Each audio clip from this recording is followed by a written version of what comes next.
like me, the God that I can trust. A God of peace and love, not mass hysteria. I don't want a God that blesses America. I could never really vote for the devil. Let me take you to a higher level. Let me take you to a higher level.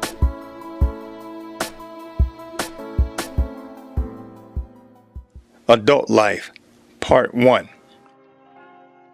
I made it out of Manual High School with no real direction at this point in my life.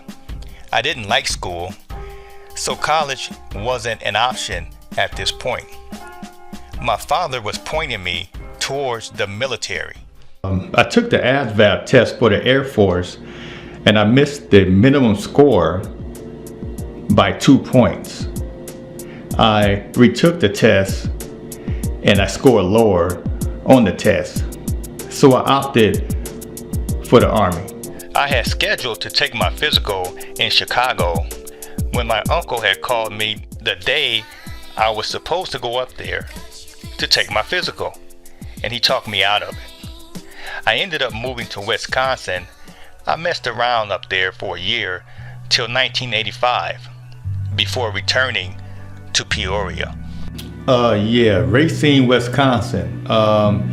That move was a disaster in 1984. I was told I would get a job and that fell through. That didn't work out. I looked at a school, but I wasn't ready mentally nor academically. I ended up moving back to Peoria in the spring and summer of 1985. I got a summer job at the Peoria Park District working at Logan's swimming pool during the summer. I met my first girlfriend, Kim Lee, that same summer, and things were looking up for me. And I decided to attend ICC and try out for the basketball team.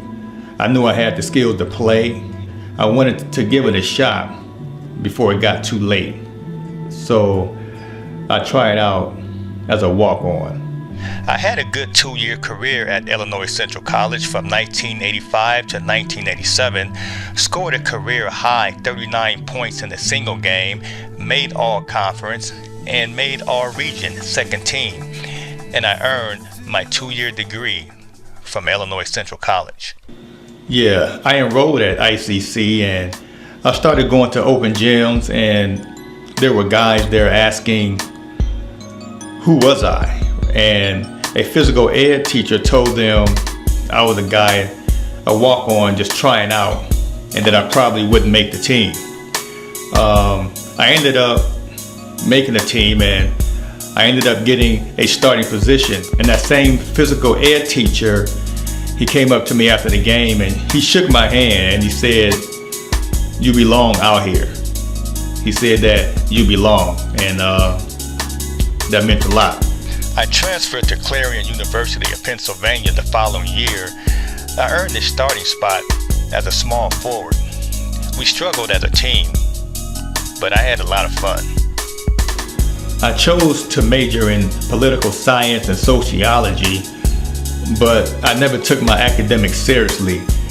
I was just there sucking up the short-lived fame and attention, and it didn't end real well. I met a Hispanic girl from Ecuador, South America. She was adopted by a white family who lived in Erie, Pennsylvania. Her name was Sarah Contreras.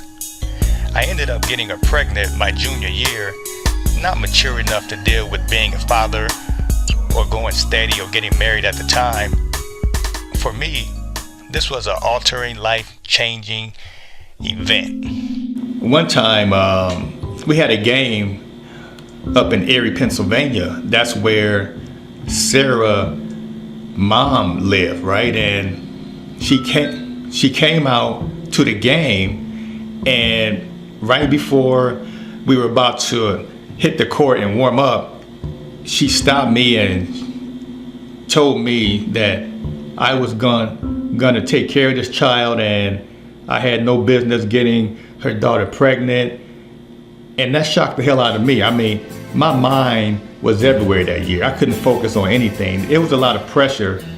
In my senior year, I ended up getting another girl pregnant. It was a white girl named Amy, and she ended up getting an abortion. I returned to Peoria December 1989. You know, that whole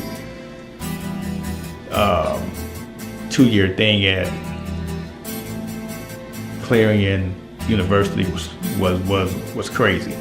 I eventually dropped out. I stopped going to class the second semester of my senior year. So I left college in 1989, second semester of my senior year.